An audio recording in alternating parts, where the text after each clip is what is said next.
Hello dear students, this is Rahul and today I am going to continue the next lecture of sexual reproduction in flowering plant, that is called a structure of microsporangium.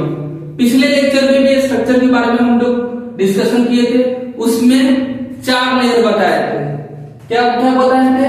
सबसे outer most layer microsporangium का, इसका नाम था epidermis, ठीक। इसके just अंदर वाला था उसको एंडोथीसियम बोले थे। इसके जस्ट अंदर वाला जो था उसको मिडिल लेयर बोले थे, एंड देन सबसे लास्ट वाला था उसको हम लोग क्या बोले थे? टैपेटम बोले थे। आउटर मोस्ट 3 जो लेयर था ना, ये प्रोटेक्शन प्रोवाइड कर रहा था, यानी कि माइक्रोस्पोरेंजियम जो डेवलपमेंट हो रहा है इसके अंदर, उसको ये प्रोटेक्शन प्रोवाइड करने का काम कर रहा था। और जो इनर मोस्ट जो कि टैपेटम था, इसका काम था नरिशमेंट प्रोवाइड करना। नरिशमेंट किसको प्रोवाइड करेगा? तो नरिशमेंट माइक्रोस्पोरेंजियम को प्रोवाइड कर रहा था। तो ये तो पिछले लेक्चर का बात था। अभी हम लोग इसके आगे देखने के प्रयास कर रहे हैं, आगे क्या क्या है, ठीक। वही लिखा हुआ है कि ये जो टैपेटम जो है, ये तो सबसे अंदर वाला भाग है, इनर मोस्ट लेयर है, ठीक। इसका काम क्या होता है? नरिशमेंट प्रोवाइड करना। इसको नरिश प्रोवाइड करेगा, पोलन ग्रेन जो डेवलप कर रहा है ना, उसको नरिशमेंट प्रोवाइड करने का काम किसका होता है? टैपेटम का होता है। तो ये तो पॉइंट क्लियर हो गया, ठीक। अब देखिए क्या है, अब टैपेटम के साइटोप्लाज्म के बारे में बात कर रहे हैं। इसका साइटोप्लाज्म कैसा होता है? साइटोप्लाज्म कैसा होता है? डेंस होता है। अब बोलिए कि डेंस का मतलब क्या है? तो डेंस का मतलब इसका साइटोप्लाज्म जो होता है ना, ये बहुत ज्यादा है, इसके बोल सकते हैं घना टाइप का होता है, ठीक। तो ये होता है, और इसके अंदर जनरली मोर देन 1 न्यूक्लियस देखने को मिलता है। नॉर्मल केस में हम लोग क्या देखते हैं? नॉर्मल केस में 1 से 1 न्यूक्लियस होता है, लेकिन इन केस ऑफ टैपेटम इसके अंदर में 1 से ज्यादा न्यूक्लियस पाया जाता है, ठीक। तो सेकेंड लाइन हमारा ये था। अब देखिए क्या है, अब अगला पॉइंट ये है कि जब एंथर यंग अवस्था में होता है, उस समय क्या होता है? ईच माइक्रोस्पोरेंजियम, बताया था कि माइक्रोस्पोरेंजियम 4 कॉर्नर पे था, ठीक। वो माइक्रोस्पोरेंजियम के पास एक टिश्यू होता है, उस टिश्यू को हम लोग बोलते हैं स्पोरोजिनस टिश्यू, ठीक। ये क्या होता है? स्पोरोजिनस टिश्यू, जो कि कहां पे होता है? सेंटर पे होता है। ये बताया था ना आप लोग को, ऐसा कुछ स्ट्रक्चर बनाए थे, ठीक। इसके अंदर ये वाला बताया था 4 कॉर्नर पे था। इस कॉर्नर के अंदर में क्या है? ये माइक्रोस्पोरेंजियम था। इस माइक्रोस्पोरेंजियम के अंदर में कौन सा टिश्यू था? स्पोरोजिनस टिश्यू था, ठीक। इस स्पोरोजिनस टिश्यू जो है ना, ये कैसा होता है? Completely arrange homogeneous diploid cells. इसके अंदर में जो सेल होता है कैसा होता है? डिप्लॉयड होता है, ठीक। तो इसको हमको ध्यान में रखना है, ठीक। तो इतना मेरा था। अब देखिए अब क्या है? माइक्रोस्पोरोजिनेसिस क्या है? माइक्रोस्पोरोजिनेसिस। माइक्रोस्पोरोजिनेसिस क्या है? यानी कि पोलन ग्रेन का निर्माण होना, पोलन ग्रेन का बनना। भाई पोलन ग्रेन बनेगा कहां से? तो बनाने वाला जो सेल होगा, लाइक हम बोलते हैं ना कि मदर से डॉटर तक होता है, या फिर सन का जो है डेवलपमेंट होता है, ठीक। तो सेम वैसे ही माइक्रोस्पोरोजिनेसिस के अंदर क्या है?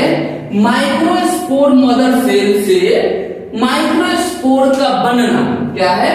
माइक्रोस्पोर मदर सेल से माइक्रोस्पोर का निर्माण होना by the help of meiotic division is known as microsporogenesis. देखिए लैंग्वेज लिखा हुआ है, as the anther develop each sporogenous tissue, जिसको हम लोग बोल रहे हैं माइक्रोस्पोर या फिर पोलन मदर सेल, ये क्या कर रहा है? मेयोटिक डिवीजन कर रहा है। मियोसिस का मतलब क्या है? 12 से हैप्लॉइड बनेगा। मियोसिस डिवीजन करके क्या बन रहा है? माइक्रोस्पोर का निर्माण कर रहा है। इसी को हम लोग बोल रहे हैं माइक्रोस्पोरोजिनेसिस, समझ में आया? तो ये था माइक्रोस्पोरोजिनेसिस का सिंपल डेफिनेशन, ठीक। अब देखिए क्या है, अब जो फॉर्मेशन हो रहा है माइक्रोस्पोर का, ये फॉर्मेशन जो हो रहा है माइक्रोस्पोर का, माइक्रोस्पोर मदर सेल से, ये किस मेथड्स के द्वारा हो रहा है? मियोसिस के द्वारा हो रहा है।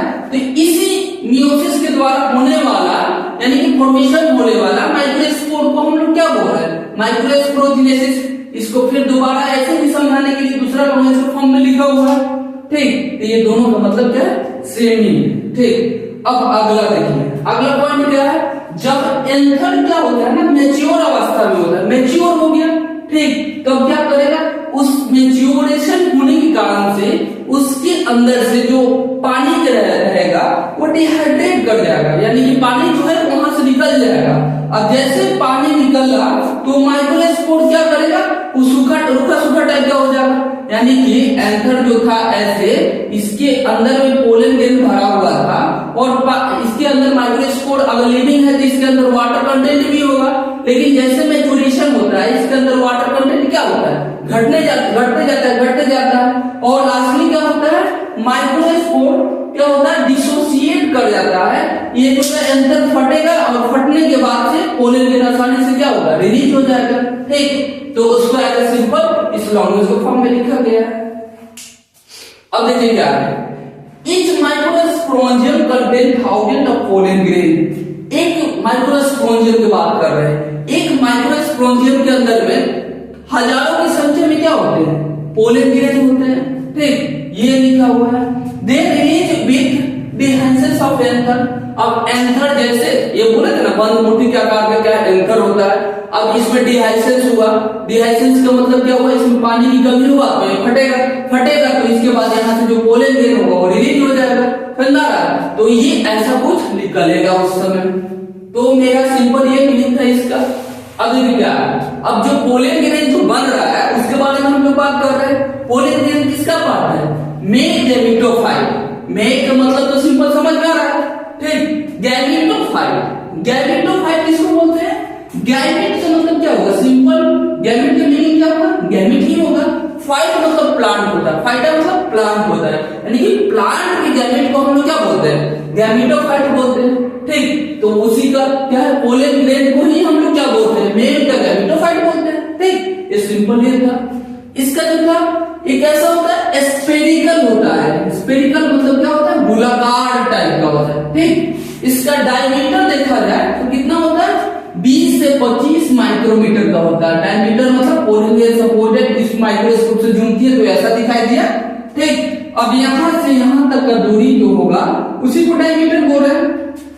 तो ये कितना हो सकता है, 20 से 25 माइक्रोमीटर का हो सकता है, ठीक। तो ये था। अब देखिए ये जो पोलन ग्रेन जो है, ये पोलन ग्रेन का एक फोटो बनाया गया है। ये पोलन ग्रेन के अंदर वाला पार्ट को हम लोग क्या बोले, साइटोप्लाज्म बोले।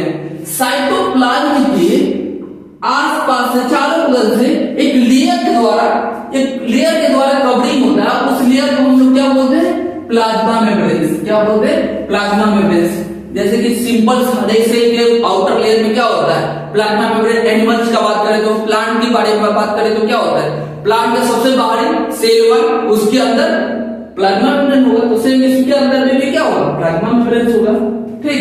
अगर पोलन ग्रेन में जो होता है ना, 2 लेयर होते हैं। ये दोनों लेयर का नाम क्या है, ये दोनों लेयर का सबसे बाहरी जो होता है लेयर, सबसे बाहरी लेयर जो होते हैं उसका नाम क्या है, इस बाहरी लेयर, ये वाला मोटाई वाला लेयर की बात कर रहे हैं, ठीक। ये वाला लेयर का क्या नाम है, एक्साइन नाम है, ठीक। और अंदर वाला जो कंटिन्यूअस लेयर है इसको हम लोग क्या बोल रहे हैं, इंटाइन बोल रहे हैं। तो अगले लेक्चर में हम लोग बताएंगे एक्साइन का फंक्शन क्या होता है, इंटाइन का फंक्शन क्या होता है। कहीं कहीं पे देखिएगा ये गैप टाइप का है, इस गैप वाले जगह पे एक्साइन नहीं होता है, उस वाले को हम लोग क्या बोलते हैं, जंप बोलते हैं, ठीक। तो ओवरऑल ये मेरा सिंपल बताने का ये तरीका था। बाकी अगले लेक्चर में आप लोग को बताएंगे। तब तक के लिए अगर मेरा वीडियो आप लोगों को अच्छा लग रहा है तो लाइक कीजिए, शेयर कीजिए एंड सब्सक्राइब कीजिए। Thank you for watching and bye bye.